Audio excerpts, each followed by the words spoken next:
Cek cek. Alhamdulillahil qail. A'udzu billahi samil alim minasyaitonir rajim. Wa ma nursilul mursalina illa mubashshirina wa munzirin. Faman amana wa aslaha fala khaufun 'alaihim wala hum yahzanun. Allahumma salli wa sallim wa barik ala hadan nabiyil karim sayyidina wa maulana Muhammadin wa ala alihi wa ashabil mujahidin tahirin. Rabbi israli sadri wa yassir li amri wahlul 'uqdatam min lisani yafqahu qawli. Amma ba'du. Hadratal muhtaramin, para masyayikh, para kiai, wabil khusus jajaran Surya dan Tanfidiyah, pengurus cabang Nahdlatul Ulama Kabupaten Jember, pimpinan daerah Muhammadiyah, pengurus LDII dan ormas-ormas Islam, serta tokoh agama, tokoh masyarakat, para sepuh bini sepuh yang saya muliakan, para pejabat yang berkenan hadir dalam semua tingkatannya, wabil khusus Bapak Bupati, tentunya beserta istri. Karena saya meyakini kesuksesan seorang laki-laki pasti berangkat dari doa seorang istri. Itu artinya semakin banyak istri, semakin banyak yang mendoakan.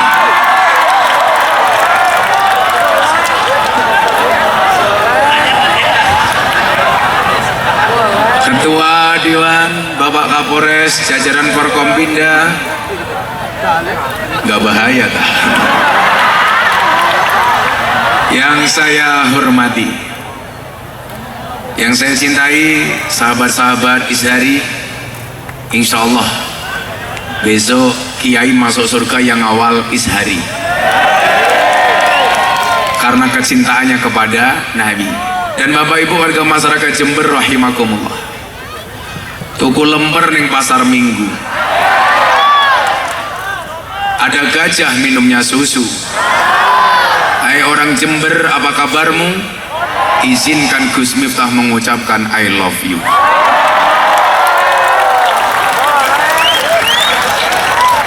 Bersyukur malam hari ini saya ingat saya ke Jember terakhir kali di Jember Utara, satu-satunya kecamatan yang saya tidak berani nyingkat, Jember Utara, disingkat menjadi Jember Utara. Dan akhirnya malam hari ini bisa sowan kembali di acara Maulid dan Hari Santri. Supaya tidak salah niat, saya dijazahi sama guru saya kalau hadir Maulid diperintahkan untuk membaca niat hadir di acara Maulid. Untuk itu mari kita baca bersama-sama. Bismillahirrahmanirrahim.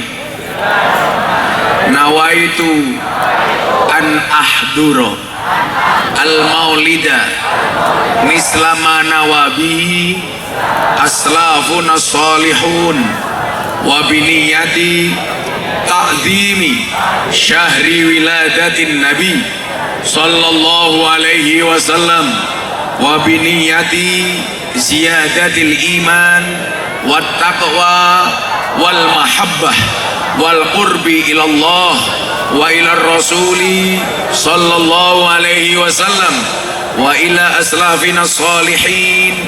Al-Fatihah. Bismillahirrahmanirrahim.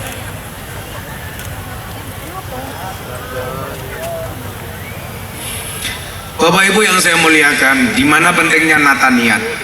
Imam Abu Dawud beliau meringkas semua hadis Nabi itu hanya dalam 4 hadis. Yang pertama adalah innamal a'malu binniyat wa innamal likulli imri'in ma nawa.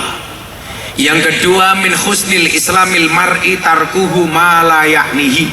Yang ketiga al halalu bayyinun wal haramu bayyinun. Dan yang keempat innallaha thayyibun la yaqbalu illa thayyiban. Yang pertama innamal a'malu binniyat, sama amalnya beda, niatnya hasilnya beda. Kenapa hadir di majelis maulid harus niat maulid? Karena kalau maulidan itu pasti ada pengajian, tapi kalau pengajian belum tentu maulidan. Sama halnya, kalau orang sholat itu pasti baca sholawat, tapi kalau sholawat belum tentu sholat. Kalau umroh itu, kalau haji itu pasti umroh, tapi kalau umroh belum tentu haji. Kalau nikah itu pasti kawin, kalau kawin belum tentu nikah. Itu banyak terjadi di kota-kota besar. Nah, makanya kenapa kita harus niat? Mislama nawabi aslafuna solihun, sebagaimana niat ulama-ulama salafus soleh.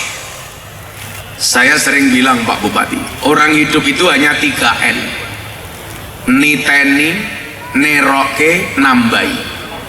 Kalau bahasa kampusnya ATM, amati, tiru, modifikasi. Tadi Pak Bupati pembukaan sambutan, saya banyak yang roaming nggak paham karena pakai bahasa Madura. Satu-satunya bahasa Madura yang saya pahami cuma 1 kalimat Pak Bupati, patek seleng gitu. Yang lain nggak paham saya. Itu pun dulu saya dapatnya di Madura Pak. Gitu.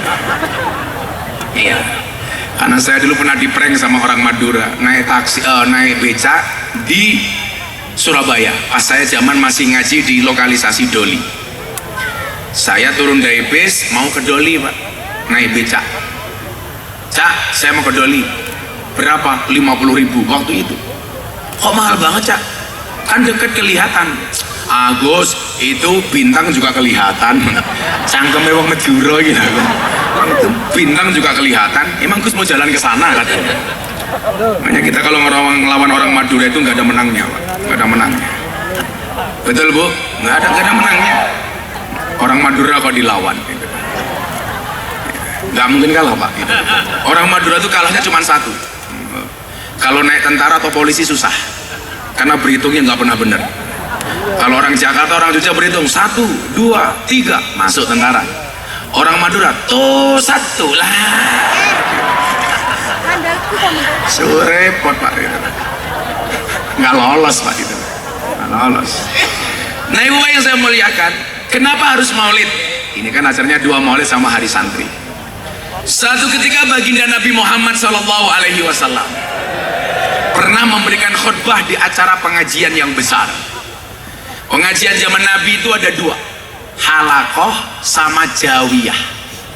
Halakoh itu pengajian yang besar, sementara jawiyah itu pengajian di sudut-sudut masjid. Jawi itu kan artinya sudut. Makanya kalau Bapak Ibu ke Masjidil Haram atau Masjid Nabawi, biasanya kalau habis sholat 5 waktu itu ada pengajian-pengajian kecil, itu namanya jawiyah. Bagi Bapak Ibu yang belum pernah berangkat Makkah Madinah, saya doakan mudah-mudahan segera dipanggil oleh Allah. Segera dipanggil oleh Allah, amin. Orang rambung cangkemnya kesusu. Segera dipanggil oleh Allah untuk ziarah Makkah Madinah, amin.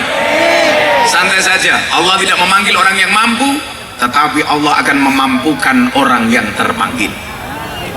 Ini Nabi sedang khutbah di hadapan banyak orang. Beliau berbicara tentang as-sa'ah, hari kiamat, berbicara tentang prahara surga dan neraka.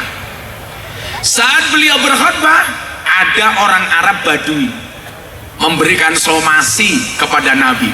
Orang Badui ini bertanya kepada Nabi, ya Rasulullah, mata sa'ah. Kanjeng Nabi, dari tadi Anda berbicara kiamat. Pertanyaan saya, kapan kiamat itu datang? Nabi mendengar tapi tidak menjawab. Beliau melanjutkan khutbahnya.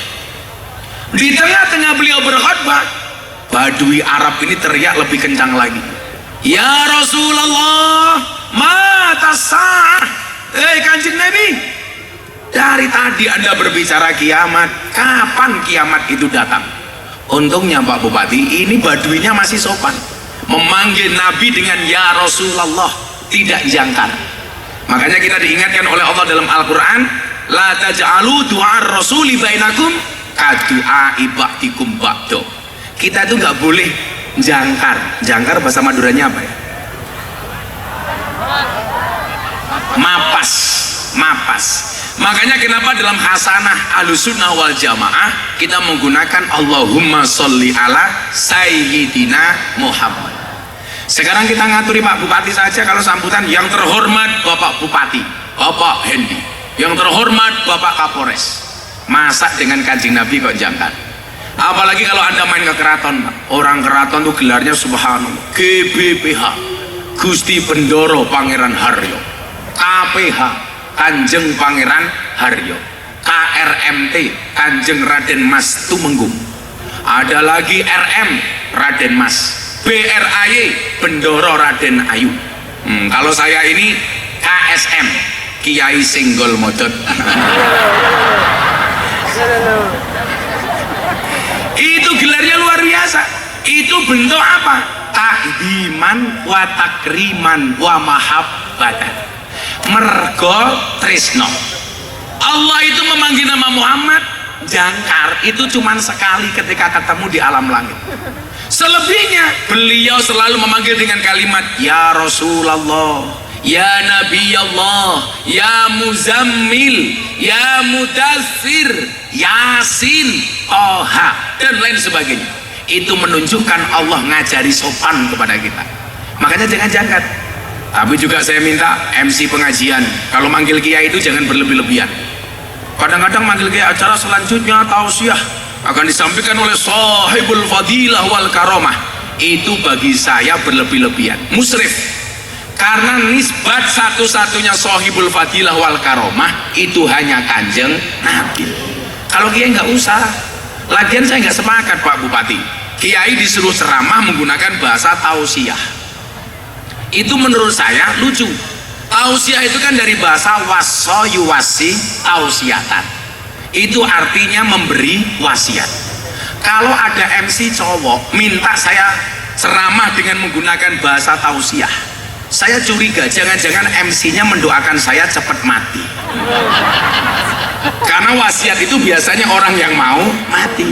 Dan saya curiga jangan-jangan MC-nya seneng sama istri saya. Karena kalau saya mati istri saya dibahas sama MC-nya gitu. Kalau bahasa Al-Quran itu bukan tausiah tapi mau'idhah. Ud'u ila sabili rabbika bil hikmah wal mau'idhatil hasanah. Kepada Pak Kiai dimohon untuk memberikan mawaidnya, mau'idhahnya, bukan tausiah. Saya pernah Pak Kapolres di Jombang, MC-nya ya Allah kayak MC dangdutan. Acara selanjutnya mau'idhah hasanah akan disampaikan oleh ustadz yang sedang naik daun. Saya mikir iki ustadz apa ular keket. Kita sambut Gus Miftah. Langsung maju ke panggung, tangan saya begini Pak Bupati. Sopo cara tinju tangan mindase gitu. Ya. Itu namanya berlebih-lebihan menurut saya. Biasa-biasa aja. Kalau ngaji sama saya biasa aja lah. Acara selanjutnya ceramah akan disampaikan oleh Cok Miftah. Saya malah tanpa beban itu. Langsung tak jawab, oke Cok, aku yang ngono tak ada. Lah ini orang Yahudi ini nggak berani jangkar sama Nabi. Ya Rasulullah, Nabi, kapan kiamat itu datang? Sampai ketiga kalinya dia teriak lagi lebih keras. Ya Rasulullah, mata sa'ah. Akhirnya Kanjeng Nabi berkenan menghentikan khutbahnya, menghentikan mawaidnya. Beliau kemudian menjawab, ada yang tanya siapa? Saya wahai Nabi. Kamu tanya apa? Kiamat datangnya kapan Nabi? Apa jawaban Nabi? Kamu dari tadi tanya kiamat. Pertanyaan saya, ma'adattalaha, apa persiapanmu ketemu dengan kiamat? Si Badui ini ditanya sama Nabi, kamu tanya kiamat, persiapanmu apa untuk ketemu kiamat? Dijawab sama Badui ini, Bapak Ibu, fawallah ma'adattulaha kabiro sholatin wala sodakotin. Demi Allah wahai Nabi, persiapan kami menghadapi kiamat itu tidak banyak. Sholat kami tidak banyak, sodakoh kami tidak banyak, puasa kami tidak banyak, bangun malam kami tidak banyak wahai Nabi, persis seperti orang Jember ya Nabi. Pokoknya kelasnya mat kolam cing, komat teko salam plencing. Komat mangkat, rampung salat tangannya diangkat, dongone singkat. Ya Allah, kau tahu yang ku mau. Amin. Sing satset masih. Itulah jeleknya kita, Pak. Permintaanmu beribu-ribu, tapi sholatmu terburu-buru. Permintaanmu bukan main, tapi sholatmu main-main. Allah memberikan semuanya, tapi ibadahmu semaunya. Subuh masih ketiduran, duhur asar sibuk dengan pekerjaan, maghrib masih di jalan, isya kecapean. Begitu bangun nulis status WA, ya Allah mudahkanlah urusanku. Paling malaikatnya bengok cangkemmu cocok. Allah diatur-atur saja. Demi Allah Nabi, persiapan kami nggak banyak. Tetapi apa Pak Bupati? Kata orang ini kenapa kok kita harus maulid? Maksud saya, walakini uhibbuka ya Rasulullah. Emang benar ibadah kami itu pas-pasan, sholat kami itu pas-pasan, tetapi saya sangat mencintai Anda wahai Rasulullah. Mendengar pernyataan orang Badui ini, Kanjeng Nabi kemudian bersabda, yang hadis ini membuat semua yang hadir tepuk tangan. Sepanjang sejarah Nabi mengeluarkan hadis, ini hadis yang paling menyenangkan Pak Bupati.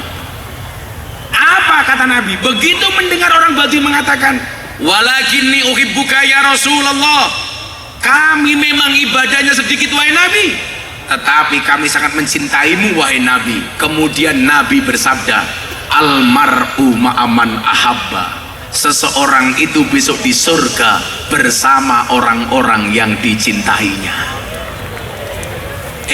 Sahabat Nabi tepuk tangan kok kowe ora goblok. Coba waktu malah domblong, malah sing kono nasi bengok kiu-kiu empuk jeru.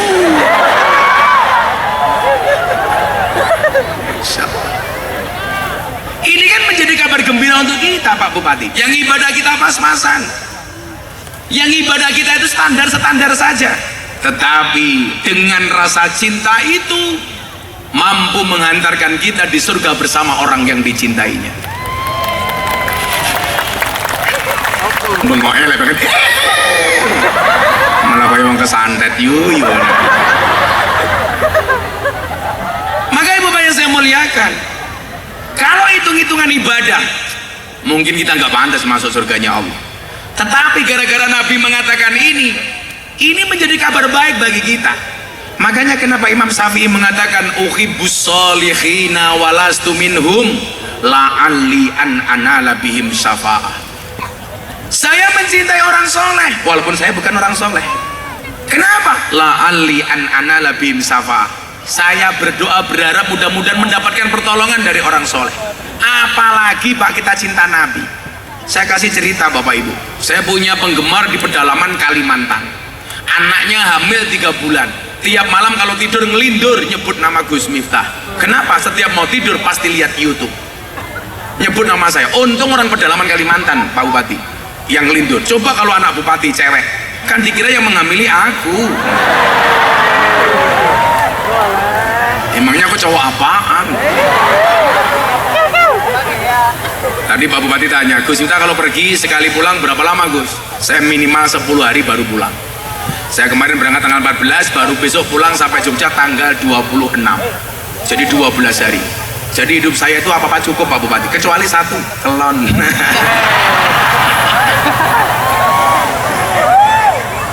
Pak Kapolres bersyukur nengomah kelon wae. Pak Kapolres ini sahabat saya jadi Jombang. Ini orang anaknya matur sama bapaknya, Pak bisa ke Jogja nggak Pak? Ngapain Dok? Minta dong ucapan kehamilan saya dari Gus Miftah. Tiap hari nangis, akhirnya bapaknya berangkat bawa uang 500.000. Sampai Banjarmasin uangnya habis. Bapaknya andilau, antara dilema dan galau.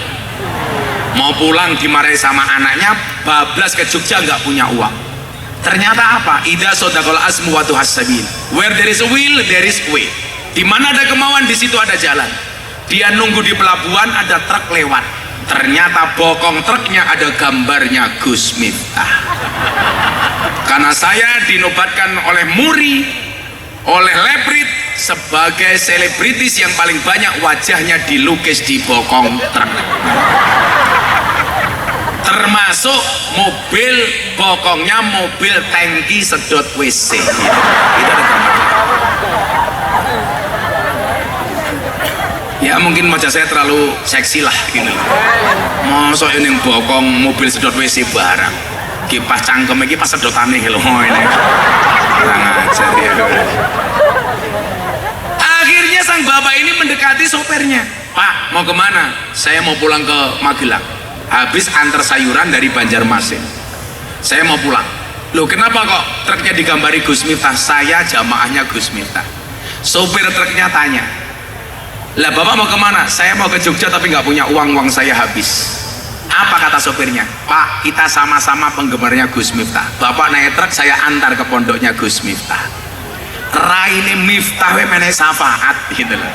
Apa meneh kalau hati kita tergambar Kanjeng Nabi. Itu poinnya. That's the point. Bahaya nih. Sama Pak, di Banjarmasin ada room karaoke. Mbak-mbak pemandu karaoke namanya Purl. Wah, perempuan relatif usel-usel. Dadanya Pak ditato Gus Miftah.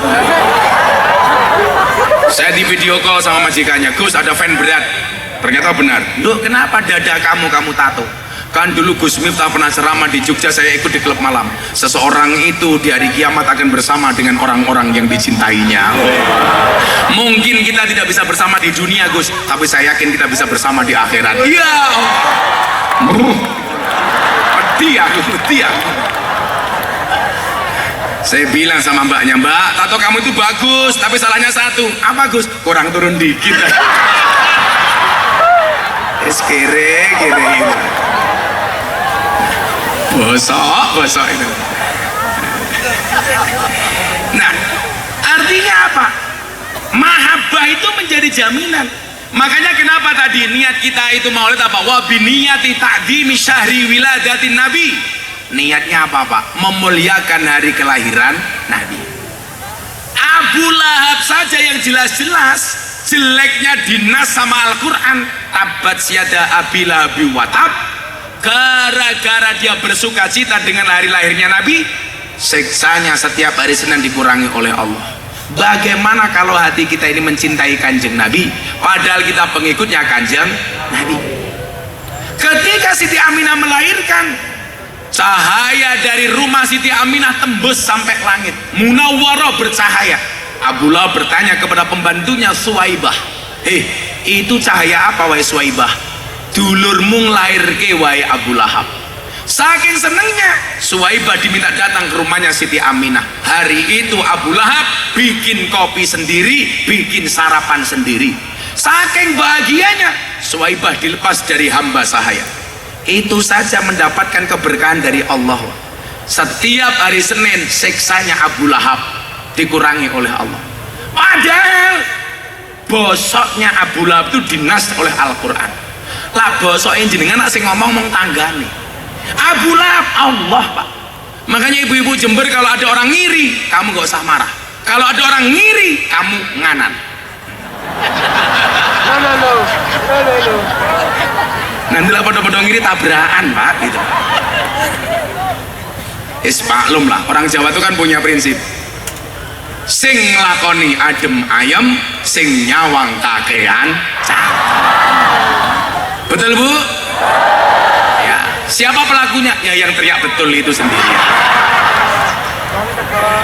Nah, Nabi ini didesain oleh Allah Bapak Ibu menjadi pemberi syafaat, pemberi hak prerogatif. Kenapa? Karena Nabi kita itu bukan main-main. Dari 124.000 Nabi, Yang 3.000 diantaranya menjadi rasul, yang 25 wajib diketahui, yang 5 mendapatkan gelar ulul azmi. Yang bisa bercakap-cakap langsung dengan Allah itu kan hanya 2. Satu Nabi Musa, wa kallamallahu Musa taklima, yang kedua Nabi Muhammad. Maka sebenarnya orang Jember ini, mohon maaf, minimal lah 25 nabi itu dihafal ke itu. Makanya kenapa kalau di pondok kita diajari akidatul awam, tafsilu khamsatin wa isrina lazim kullamu kallafin fahaqiqatanim hum adamun idrisu nuhun huduma soleh wa ibrahim kulun mutaba lutun wa ismail ishaku kada yaqubu yusufu wa ayubu tada syuaib haruna wa musa wal yasa dzulkifli dauda sulaimanu taba ilyasu yunusu zakaria yahya isa wa toha khotimun dahoya alaihimus salatu wassalamu wa alihim madamatil ayamu. Ini yang bisa ngomong sama Allah cuma 2, Musa. Apa yang membedakan pertemuan Musa dengan Nabi Muhammad, Pak Bupati? Banyak perbedaan. Yang pertama, Nabi Musa itu ketemu dengan Allah, Nabi Musa yang menginginkan. Sementara Allah ketemu Nabi Muhammad, Allah yang menghendaki. Nabi Musa itu pengen ketemu sama Allah, Bu, itu berdoa 40 tahun. Wong Bupati, wong Jember rungono. Nabi Musa yang nabi saja berdoa 40 tahun baru dikabulkan. Awake dhewe karepe langsung dikabulke. Lah dapurmu ki sapa? 40 tahun, Pak Kapolres. Ya Allah, saya pengen jumpa dengan Anda. Tapi anak-anak muda Jember saya kasih tahu, secinta-cintanya kamu dengan Allah, please jangan berinisiatif untuk menemuinya.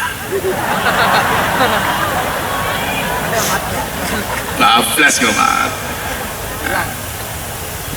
Ini minta sama Allah, akhirnya dikabulkan. Begitu setelah 40 tahun, Allah kirim kabar kepada Musa melalui DM.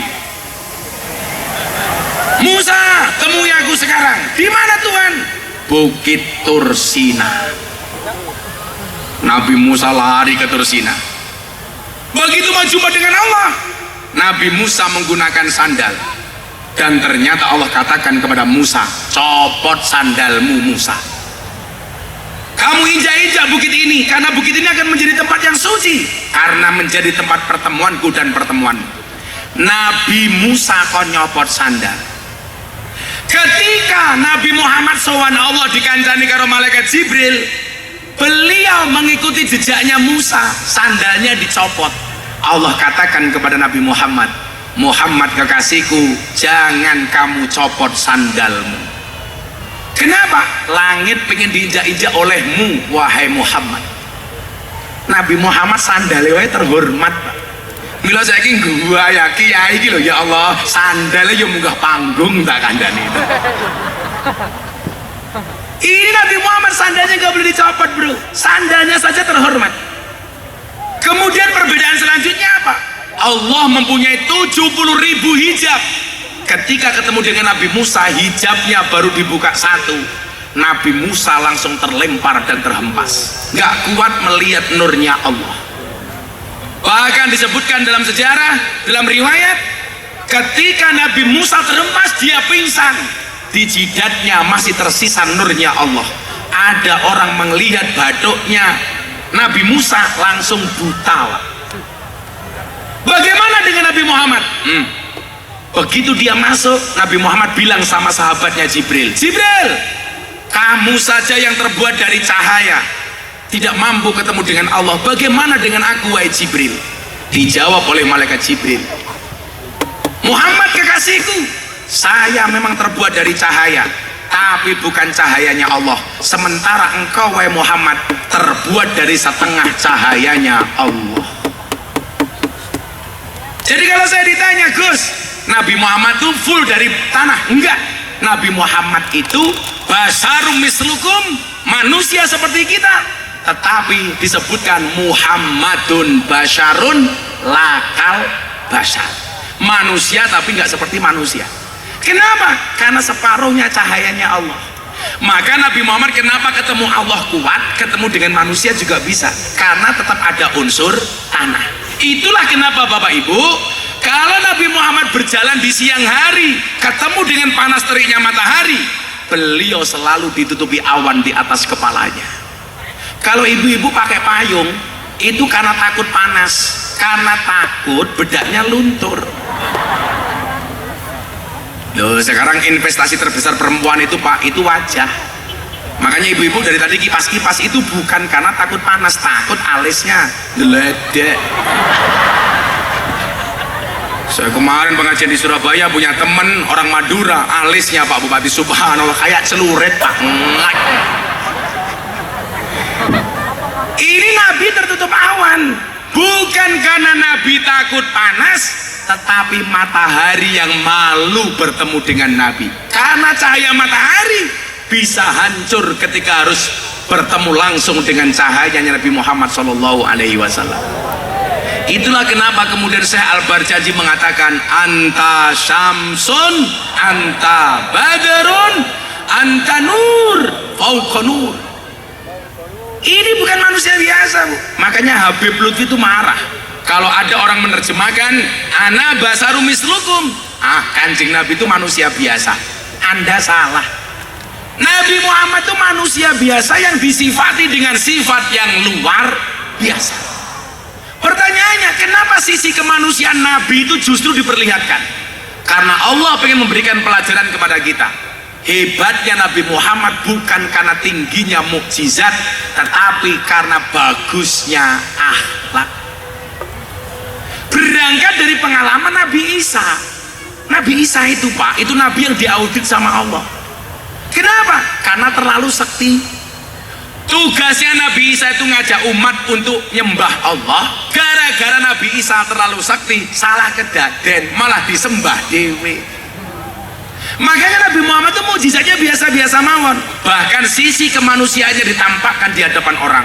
Beliau kalau makan di depan rumah sambil ngangkat kaki seperti ini, supaya orang tahu bahwa Nabi Muhammad itu juga lapar kalau nggak makan. Tidur kadang-kadang di dalam masjid, supaya orang juga tahu bahwa Nabi Muhammad itu kalau ngantuk juga tidur. Tapi bedanya Nabi dengan orang Jember satu, Nabi itu mangane titik, turune titik. Lawang Jember titik-titik, mangan titik-titik tuh.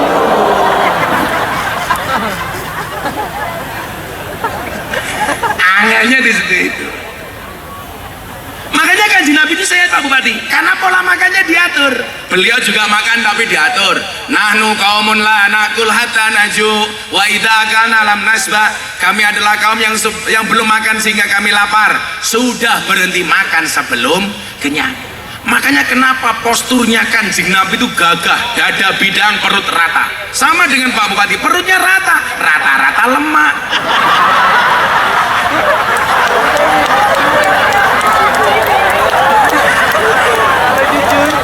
Tadi Pak Bupati saya tanya, Pak Bupati olahraganya apa? Ternyata beliau olahraganya jalan. Kalau saya kan naik sepeda, saya nge-gym. Kalau Pak Bupati ini jalan. Tapi kalau saya disuruh milih Pak Kapolres, olahraga jalan apa lari? Saya pilih olahraga jalan. Pilihan Pak Bupati tepat. Kenapa harus milih jalan Pak Bupati? Karena hidup itu tentang perjalanan, bukan tentang pelarian. Iya.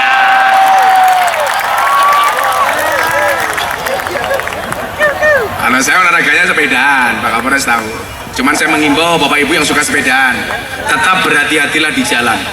Kenapa? Karena jatuh di aspal tidak seindah jatuh di pelukan mantan. Iya.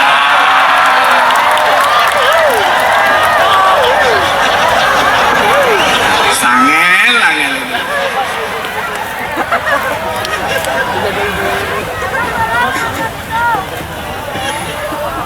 Nabi Muhammad tuh betul-betul didesain bagaimana kemudian kita gampang nyontoh. Gampang nyontoh. Dan pola beragamanya Nabi itu asik Pak gitu.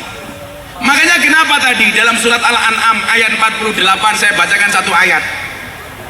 Wa ma nursilul mursalina illa mubasyirina wa mungdirin. Pola dakwanya Nabi itu harus mubasyir baru mundir. Jangan mundir dulu baru basyir. Digawe seneng dulu aja Pak. Makanya Nabi itu juga seneng sama orang lucu.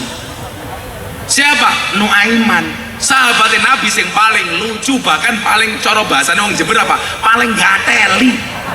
Itu namanya Nuaiman, Pak. Pagi-pagi Nuaiman bawa bakul makanan ke rumahnya Nabi. Wah, Nabi batin. Nuaiman traktir aku.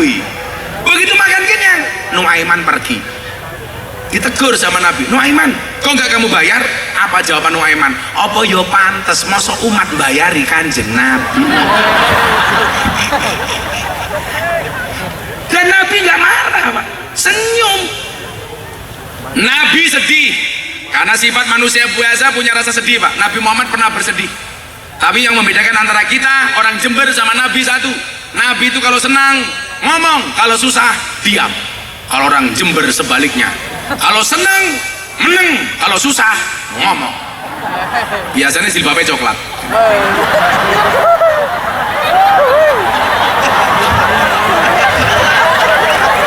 Yang jilbabnya putih insya Allah lebih parah.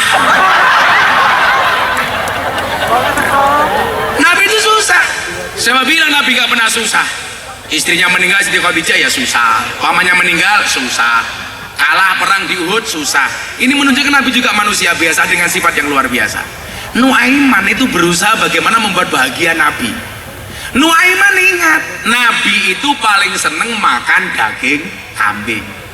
Saya mengatakan begini Pak Bupati, hewan terbaik di muka bumi itu domba, kambing. Buktinya apa? Ketika Nabi Ibrahim menyembelih anaknya Ismail, Allah menggantikannya dengan domba. Kalau memang yang terbaik unta, pasti diganti dengan unta. Tapi persamaannya satu, mau domba, mau kambing, mau sapi, mau unta, pasti berjenis kelamin jantan. Kenapa hewan kurban itu harus jantan? Jawabannya jelas, karena kalau betina, jangankan berkorban, mengalah saja tidak mau.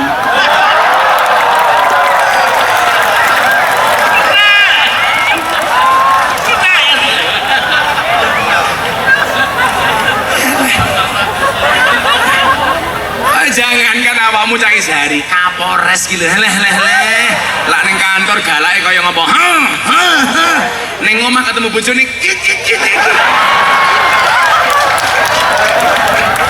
neng kantor macan, neng omah ya kucing kok dadak. Sak pinter-pintere kiai Pak diketak bojone goblok dadak.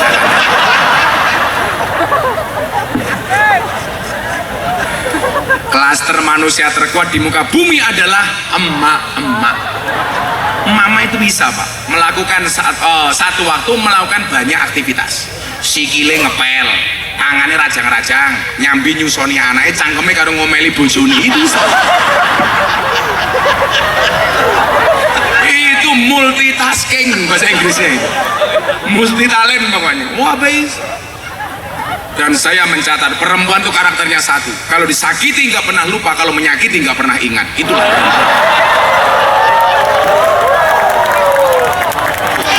Ibu Bupati langsung WA Pak Bupati, Mas sesuk rasa diundang meneh.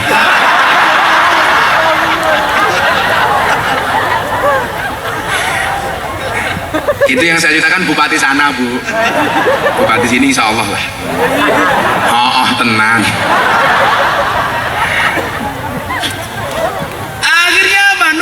Pasar ketemu penjual kambing. Nabi itu suka makan kambing Pak Bupati. Sampai usia 63 beliau masih makan daging kambing. Tapi penelitian membuktikan Nabi itu ketika makan kambing beliau makan sampil depan bagian kanan. Ternyata setelah dilihat secara medis Pak, itu paling rendah kolesterol.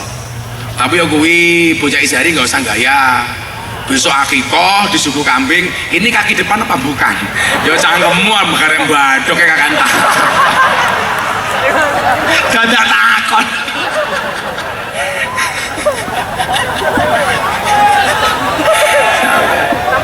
Dapat 2 kambing. Tak beli ya. Oke Nuaiman, tolong diantar rumahnya Nabi sebagai hadiah saya. Uangnya mana? Nanti jaluk Nabi. Akhirnya kambing dibawa ke rumahnya Nabi sebagai hadiah, diketok pintu rumah Rasulullah. Ya Rasulullah 2 kali. Ya Rasulullah, Kanjeng Nabi keluar. Ada apa? Saya mau mengantar hadiah wahai Nabi. Apa hadiahnya? 2 kambing. Dilihat ternyata ada kambingnya.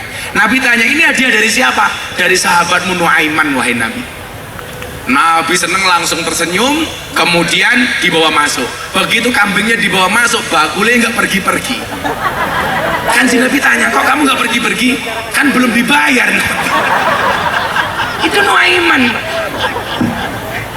Nabi aja di-prank. Tapi yang pengen saya sampaikan apa? Kembali kepada almarhum man ahabba. Ini Nuaiman itu sahibul khomer, dia sering minum. Tapi kalau minum dia itu di hadapan Nabi supaya langsung dihukum. Ini sahabat-sahabat tuh banyak yang melaknat Nuaiman. Dasar kamu Nuaiman ahli maksiat. Nabi membela, Pak. La tal'anhu fa innahu yuhibbullah wa rasulah. Kamu jangan melaknat Nuaiman. Dia walaupun ahli maksiat, hatinya masih mencintai Allah, masih mencintai Rasulullah. Inilah alasan kenapa saya yang ngaji di klub malam lokalisasi dan lain sebagainya. Ramadan kemarin Pak Bupati saya bagi 580 mukena untuk para begenggek di Gang Sono Pasuruan. Saya bagi 580. Akhirnya mereka Ramadan terawih menggunakan rukuh dari Gus Miftah. Selesai terawih kerja lagi. Cari ma'isyah, alasannya cari THR Pak. Saya tanya, laku Mbak? Alhamdulillah Bah laku. Kok bisa? Enggih, berkah Ramadan. Berkamu kena katanya. Pokoknya la tal'anu fa innahu yuhibbullah wa rasul. Karena alaihissallahu bi ahkamil hakim.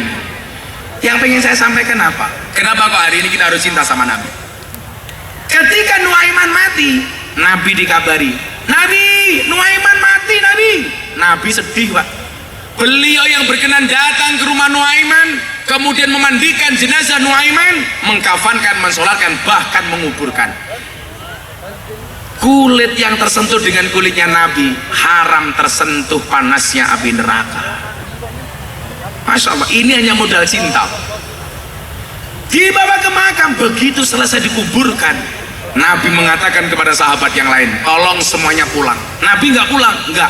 Saya pengen memastikan Nuaiman bisa menjawab pertanyaan Munkar dan Nakir. Salah satu mukjizat Nabi itu bisa mendengar percakapan kubur. Begitu semuanya pergi, Munkar Nakir datang. Anda tahu kalimat pertama yang keluar dari Munkar Nakir? Munkar Nakir itu orangnya sangat-sangat kasar dan menakutkan, lebih menakutkan daripada Kapolres.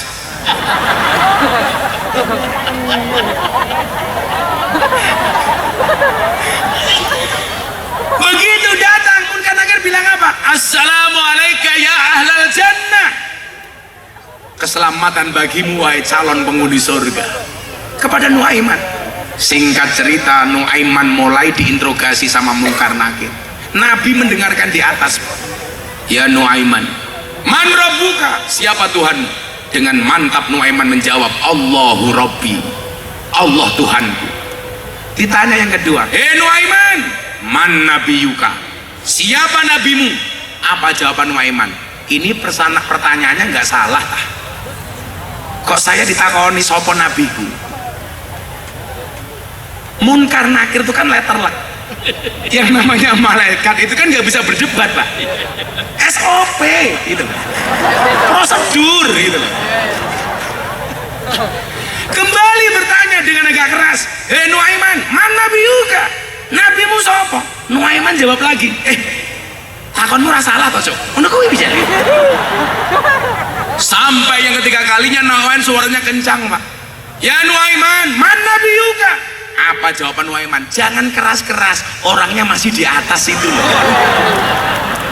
Itu mendengar pernyataan Nuaiman seperti itu, Kanjeng Nabi di atas kuburan tersenyum Pak.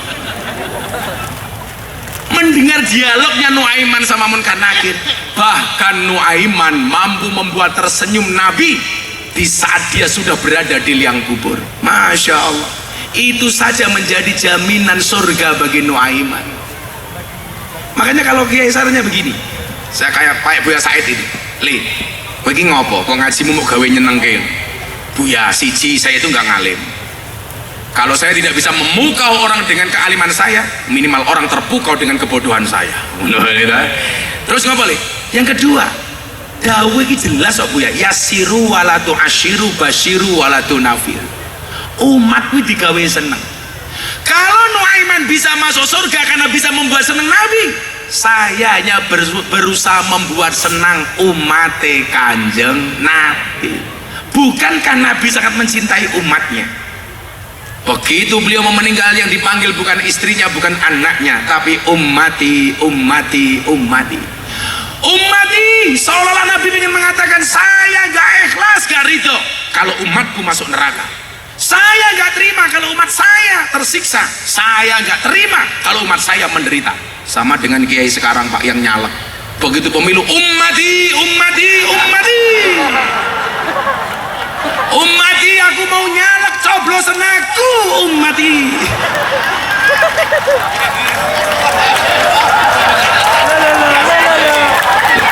Tapi MI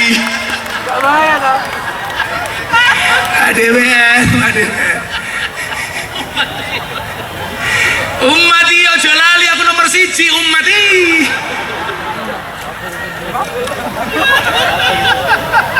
Ayo Gus Hamid di Gus Hamid.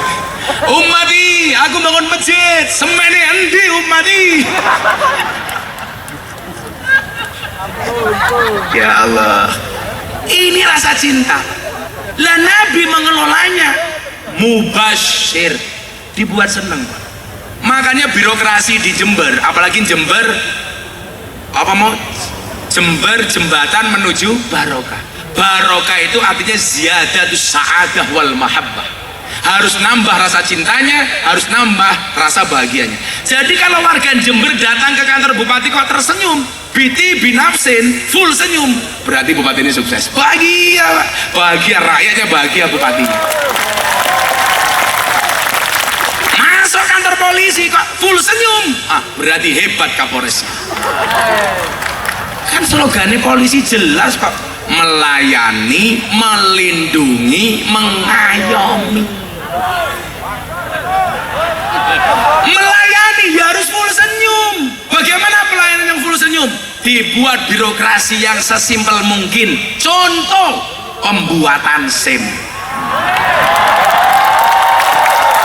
Makanya Pak Kapolri itu sadar, selama ini gawe SIM itu dipersulit. Sekarang diratifikasi, dibuat mudah ya Pak Kapolri. Dulu alah kok jangankan rakyat tes gawe SIM kok lulus, polisi ini dewe lho ora lulus, aku yakin.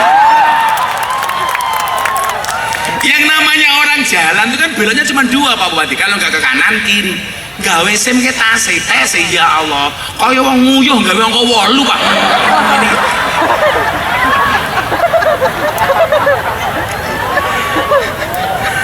Begitu nggak lulus, ada oknum polisi nakal datang, ya wes terus sama terus kene tak wangi wani biro.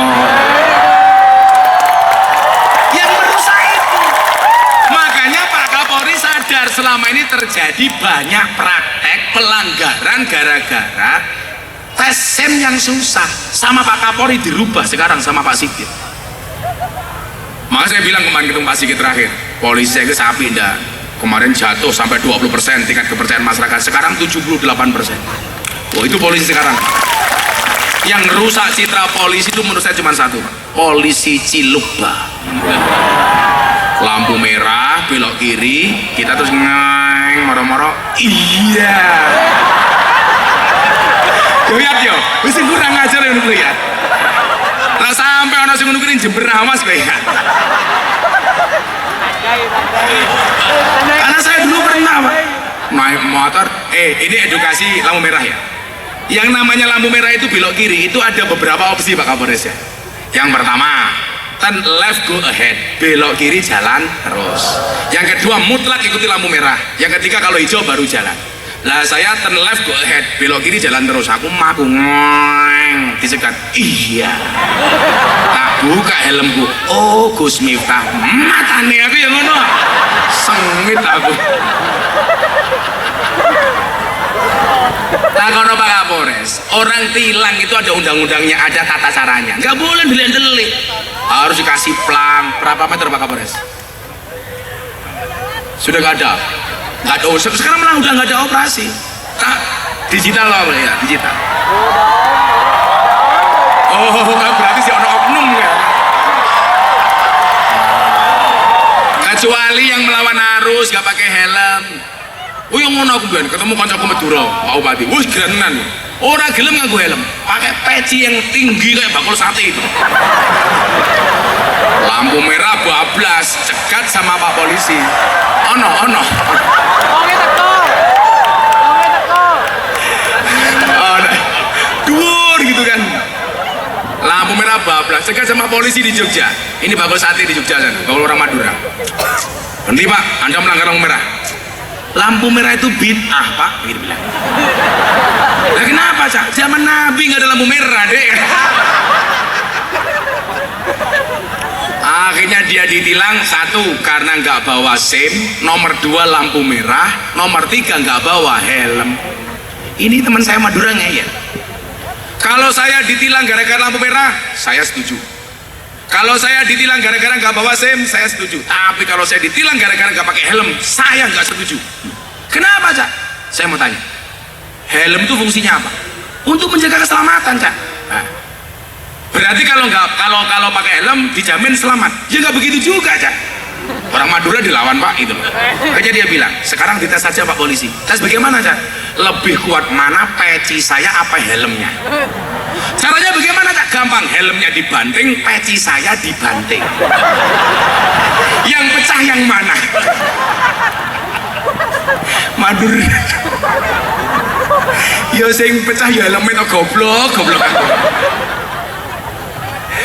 Tapi sekarang bagus lah, kayak kemarin himbauan Pak polisi terakhir, gak boleh menggunakan sandal kalau naik motor. Itu bukan kewajiban, juga wajib, himbauan. Supaya apa? Mengurangi dampak dari insiden kecelakaan. Lagian polisi ini takut Pak Bupati, kalau yang pakai sandal naik motor, sandal jepit itu ibu-ibu. Kalau sampai ditilang sama Pak polisi, bahaya Pak polisi. Berpotensi sandal jepit yang ginapuki cangkeme polisi. Yang ngerti dewe wong wedok apa? Rating kanan belok kiri. Rating kanan nggak belok-belok. Ora rating malah belok. Selawatan di sini, selawatan ya. Mau selawatan Bu? Nah, selawatan. Shollu ala Nabi Muhammad. Selawatan apa njaluke? Nemen. Kas berapa nanti? Ya nafsuti, yes. Wes Muhammad dasku. Wes lagune Gus Miftah wae. Bapak eno Ibu Mus. Boyo sing banter cinta Nabi 5. Ayo menuju Jember berkah. Yang penting bukan Jember Utara. Bapak NU Ibu Mus, Kakang Ansor Adevataya, tahlilane saben malam, mulai tahlilan padha nggawa rahmat Kang, berkat sendiri. Milih berkat nopo rahmat? Berkat. Tahlilane saben malam, mulai tahlilan padha nggawa. Flash HP-nya dihidupkan, kita selawat. Kita buat Jember bersinar. Shollu ala Nabi Muhammad. Ya, semua flashnya dihidupkan.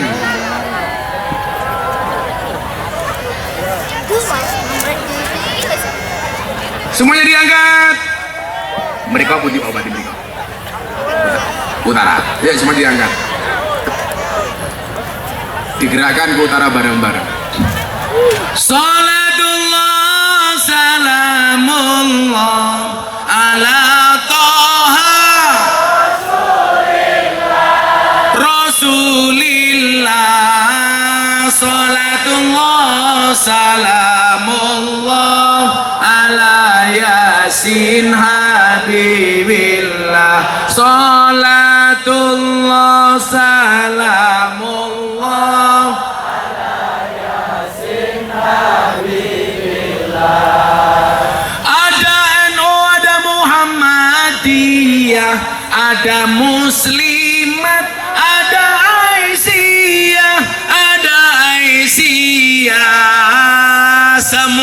akur jaga ukhuwah, Indonesia makmur rakyatnya berkah.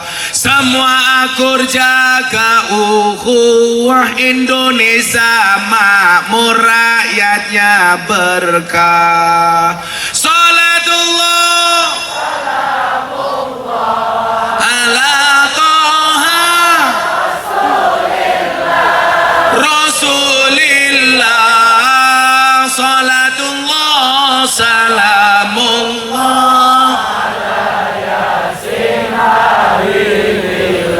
salatullah salamullah.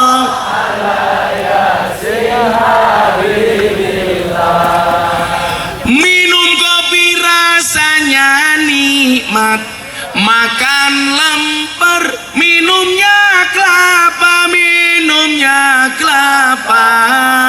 Mari ngaji dan bersolawat dari Jember untuk Indonesia. Mari ngaji dan bersolawat dari Jember untuk Indonesia. Salatullah ala Toha Rasulillah, salatullah salamullah salatullah salamullah. Tolong diaminkan, anaknya tak dongake. Bocah cilik diulang ngaji, sesuk yen gedhe dadi kiai. Amin. Urip pisan aja mung dolanan, ayo sregep nderek pengajian. Urip pisan aja mung dolanan, ayo sregep nderek sholawatan. Salatullah ala Toha salatullah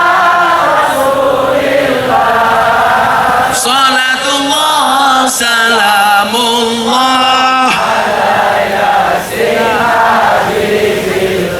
salatullah salamullah.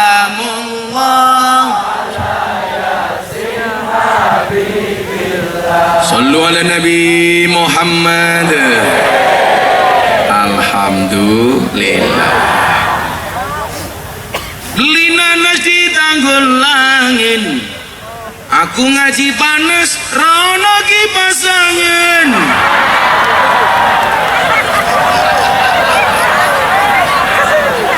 Sumu aku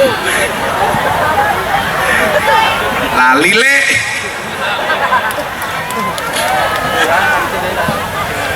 Kabupaten Jember ngundang Gus Miftah, Bupati Hendi lumayan gagah, tapi sayang senajan gagah, bojone ora nambah.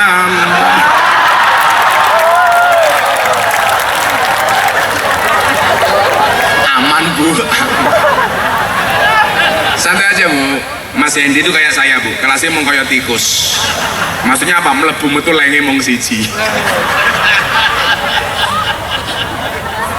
Oh Gus Firjon baru nyampe. Gus, jadi Gus. Ini Gus Miftah Rawo, saya ke Sembrono.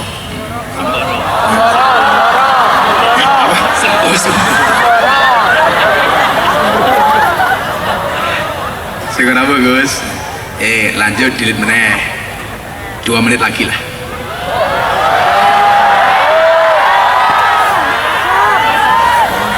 Sampai subuh. Oh, Kapolresnya jalur siir.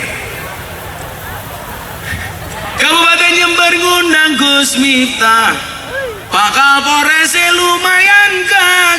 lumayan gagah. Ono gajah mangane roti, najan gagah sang ukura ditambahi.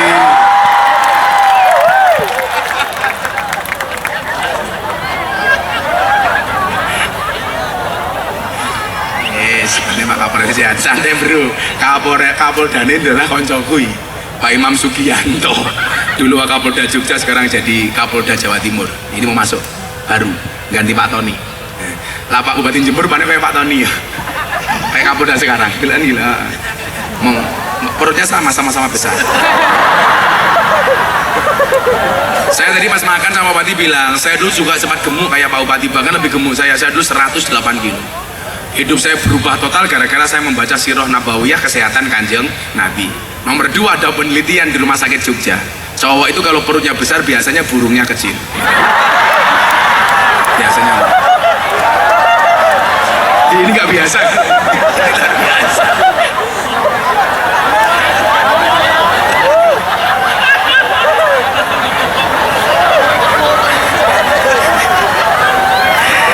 Makanya kalau sekarang perut saya kecil Pak Bupati ya, berarti burungnya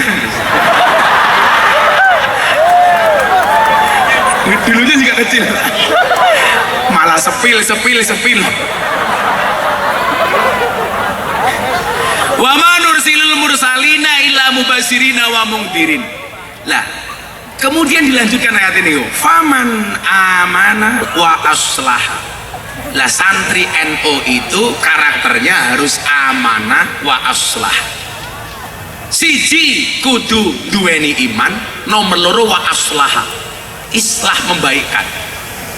Kalau amanah wa aslah, apa lanjutannya? Fala khaufun alaihim walahum yahzanun. Kita nggak perlu takut, nggak perlu susah.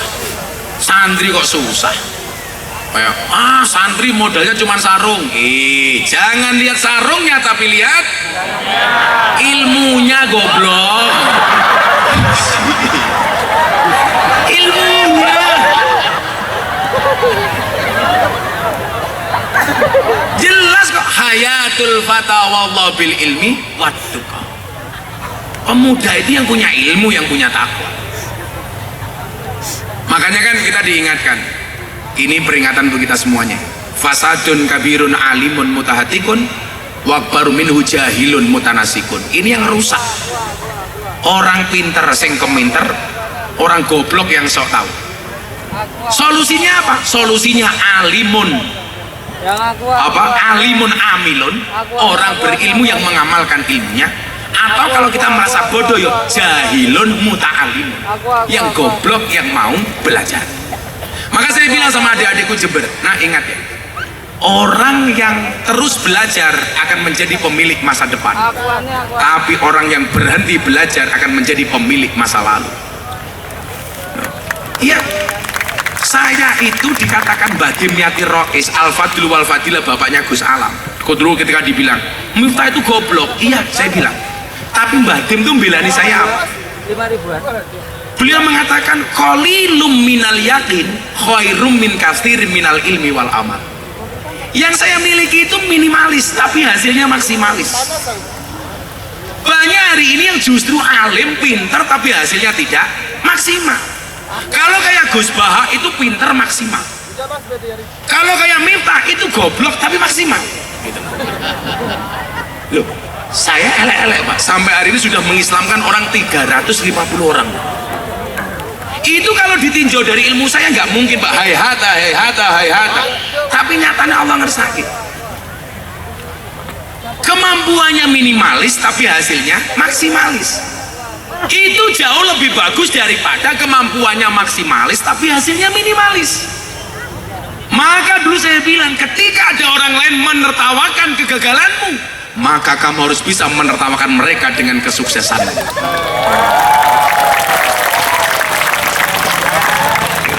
Kalau kita alim, ya harus amil. Kalau kita jahil, ya harus muta'alim. Posisi saya itu jahil muta'alim, yang gak pernah berhenti untuk long life education, minal mahdi ilal lahdi. Makanya kenapa dikatakan tuntutlah ilmu walaupun sampai ke negeri Cina. Sekarang gak harus ke Cina. Kenapa? Di Indonesia sudah banyak Cina.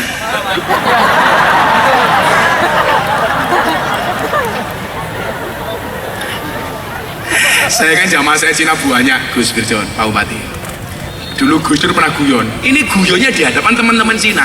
Tapi yo Gus Dur, wong Cina yo ora nesu. Naik pesawat sama Presiden Amerika, Presiden Prancis, Presiden Indonesia Gus Dur. Pesawatnya overload, Gus. Akhirnya pramugari bilang di pengumuman, tolong para presiden mohon membuang barang bawaannya karena pesawat dalam keadaan overload. Overload. Nah, Presiden Amerika Pak, yang dibuang apa? Jam RM, Richard Mille. Wow, buang semua. Pramugari bilang, ini mahal presiden. Gak masalah, di Amerika banyak. Wow. Sudah dibuang jam RM, masih overload. Gantian Prancis. Jaksiran, dari Prancis apa yang dibuang Pak Presiden? Itu tas-tas LV, Hermes, buang semuanya. Itu mahal presiden. Gak masalah, di Indonesia banyak. Nah, gantian Gus Dur. Gus, ini masih overload. Dari Indonesia apa yang dibuang, Gus? Tolong, teman saya Cina di belakang itu dibuang. Kenapa, Gus? Di Indonesia banyak. Dan cerita seperti ini sama teman-teman Cina yang malah guyu-guyu itu. Maka kemudian saya menyimpulkan apa, Pak? Orang itu berani guyon kalau ada kedekatan. Lah di Indonesia itu sekarang beragama itu nggak asik seperti zaman Gus Dur. Kenapa, Gus Firjon? Karena nggak ada kedekatan. Makanya kenapa saya buat syair NU Muhammadiyah? Ya karena kedekatan. Karena saya dulu pernah tinggal di masjidnya orang Muhammadiyah. Karena karakter mubashir itu kepada siapa? Kepada siapapun. Makanya dulu kalau NU Muhammadiyah kecil, kelahi soal bilangan sholat taraweh. Sekarang lebih besar, sudah nggak berkelahi itu. Kenapa? Mulai diskusi NU dan Muhammadiyah mengenai bilangan taraweh. Berdiskusi sampai malam. Yang terjadi apa? Sama-sama nggak sholat taraweh. Diskusi tok gitu. Nah, karakter santri NU itu harus faman amanah. Makanya kenapa santri dikatakan santrinya itu S-nya itu salikun ilal akhirah, mencari jalan untuk mengutamakan akhirat. Santri-santri yang merasa galau dengan masa depanmu, ingat teorinya Gus Miftah. Kalau kamu beli tahu, pasti dapat lomboknya. Tapi kalau kamu beli lombok, belum tentu dapat tahunya. Kowe tuku gorengan untuk lombok, tuku lombok untuk gorengan. Kowe ngejar akhirat untuk dunia, ngejar dunia orang mesti untuk akhirat. Tapi ingat, urusan dunia itu harus idhar. Buktinya apa? Rabbana atina fid dunya. Membacanya harus idhar, jangan idgham, jangan ikhfa, harus jelas. Makanya Bupati Hendip Gus Firjon ngundang Gus Miftah, ya harus idhar, harus jelas. Siap. Masa maca dongane Rabbana atina fid dunya, gak enak. Fid dunya, idhar, harus jelas. Saya itu termasuk orang yang idhar. Saya dibawa sama Gus Kausar sowan Yaidah di Pondok Pelosok pas haul yang tahun kemarin. Saya pikir saya mau dimarahin, ditimbali Abah, karena Abah ini tidak banget sama saya. Gus Kausar cerita, Bah, Gus Miftah ini kalau di Jakarta, Bah, pejabat pengusaha, kalau ngundang Gus Miftah BUMN itu mahalnya minta ampun. Bagaimana pendapat Abah? Jawabannya Yaidah apa? Ro'a itu ahakul hak hakul mu'allim. Hak yang paling hak itu adalah haknya guru. Harus ada wong sing bedoni kaya Gus Miftah, supaya santri-santri ke depan itu punya impian bahwa ternyata jadi ustadz iyo iso keren. Contohnya sama aku. Ya kudu ana sing wonge dadi birokrat kaya Gus Firjon, ana sing mengedepankan zuhud dan wiroinya seperti Gus Baha, ana sing parlente. Karena yang menjadi idola saya itu siapa? Imam Abil Hasan As-Sadzili. Orang NU itu banyak yang mengidolakan As-Sadzili, ikut torekonya Sadziliyah. Imam Abil Hasan As-Sadzili itu orang kaya, zuhud tapi kaya raya. Salahnya Kiai NU satu, nyontoh zuhudnya, tidak nyontoh kayanya. Kalau ngaji tak ceritani Imam Abil Hasan As-Sadzili, bajunya yang mahal, sepatunya cara saiki yo minimal nganggo LV, sabune yo Hermes, tasnya Gucci, larang nih, kacamatanya yo minimal LV. Yo aku ketika ngaji dikritik sama santrinya, Kiai jenengan itu jenenge Kiai zuhud, kenapa kok barangnya mahal-mahal? Apa jawaban As-Sadzili? Aku duwe ora mikir, kowe sing ra duwe kok malah mikir. Sak goblok-gobloke wong ki ra duwe melu mikir. Ana wong duwe Alphard, ki Alphard regane sak M setengah, pajeke iso nggetku motor dhewe. Ke bensine piye, sesulat tabrakan ke piye. Ora duwe kok melu mikir. Sing duwe wae ora tahu mikir. Kemudian Asadili mengatakan apa? Kenapa saya pakai baju mahal? Libasi yakul, seolah-olah pakaianku berkata, ya ayuhan nas, wahai para manusia, inni ghaniyun, aku kaya, falatarhamuni, kamu jangan kasihani saya. Tapi kalau pakaiannya, mohon maaf kiai, sarungnya ngelinting, sandale swalo, tasnya ono tulisane Konversap NO Kabupaten Jember.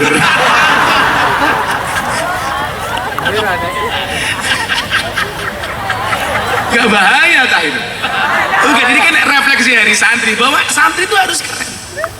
Seolah-olah pakaiannya mengatakan libasi yakul, pakaianku berkata ya ayuhan nas, wahai para manusia, inni fakirun, aku kere, farhamuni, kasihani saya.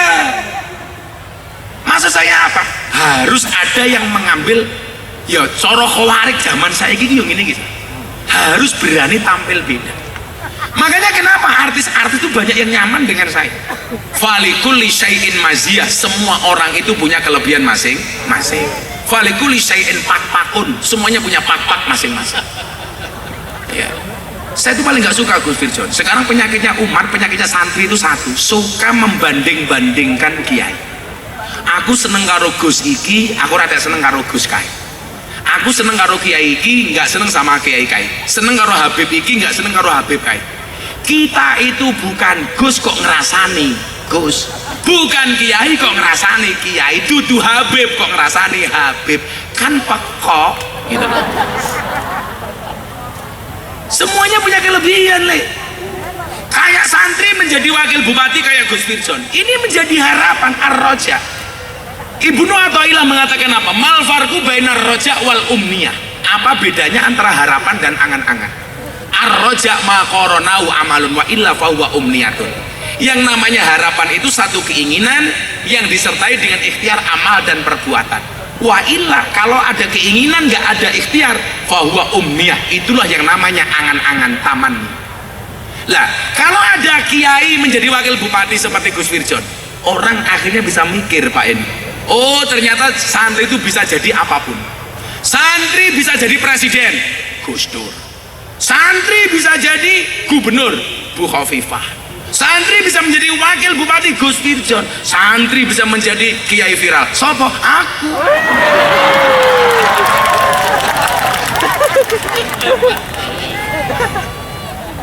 Iso sugele. Jangan kalah penampilannya sama artis. Karena mindset masyarakat itu perlu dirubah.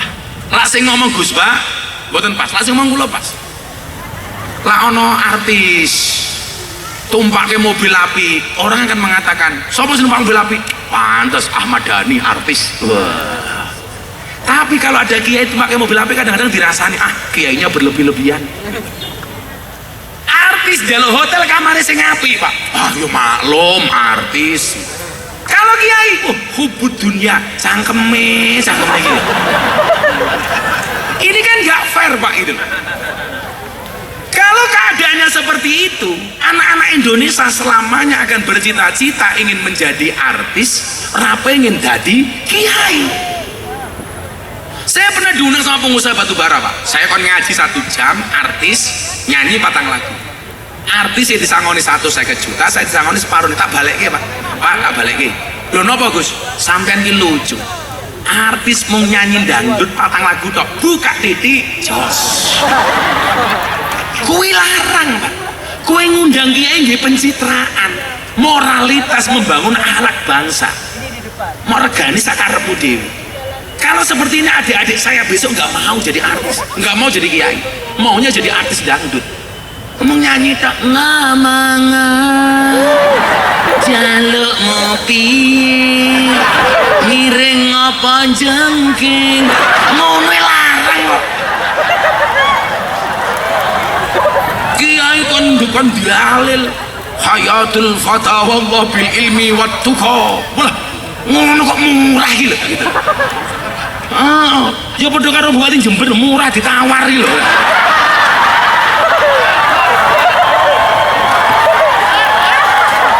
Kapolres yo ora nambahi.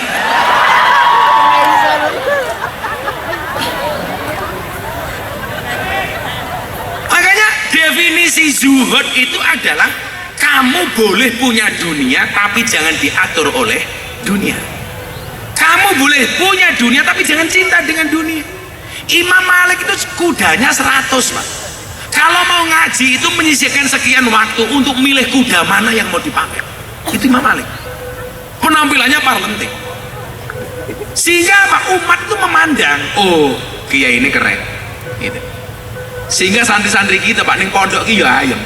Maka pesan terakhir saya, ibu-ibu mohon maaf lah, ibu-ibu di rumah itu kalau anak yang di pondok disupport doa, jangan malah kebanyakan ngatur kiai.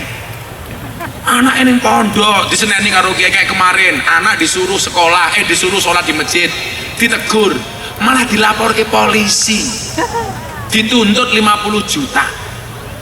Itu kalau putusan benar, guru yang nyuruh anak sholat kon bayar 50 juta. Tolong Pak Kapolres cari orangnya, yang 50 juta yang bayar saya, Pak. Oh kiai sugih. Senajan to ya Kapolresnya orang nambahi. Gus Wirjon itu presiden buruk, Gus. Guru mulang anak kon sekolah Pak Bupati, kok malah dilapor ke polisi kemudian diproses. Ini kan ngawur. Orang tua doakan saja, Bu. Anakku ning pondok ya Allah titip ngene Gus Wirjon, ini Gus Hamid, Al-Fatihah. Sholawati mawon.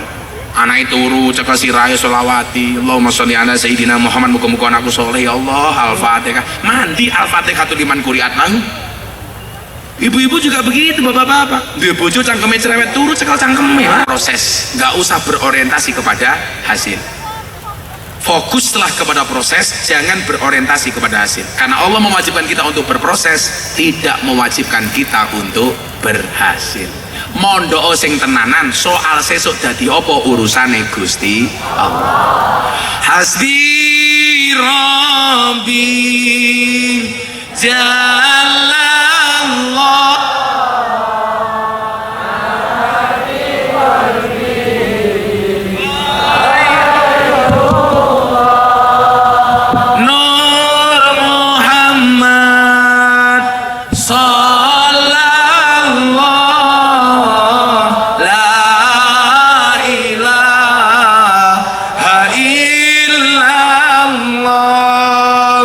Hasbi Rabbi Jalallah ma fi qalbi ghairullah Nur Muhammad sallallahu la ilaha Hasbi Rabbi Jalallah ma fi qalbi ghairullah Nur Muhammad sallallahu la ilaha illallah. Pak Bupati, Pak Wabub, saya tak duluan ke Sembrono. Oh Semboro. Oh ya Semboro. Melupakan Allah itu dosa, melupakan orang tua itu durhaka, melupakan orang Jember mana bisa. Terima kasih. Assalamualaikum warahmatullahi wabarakatuh.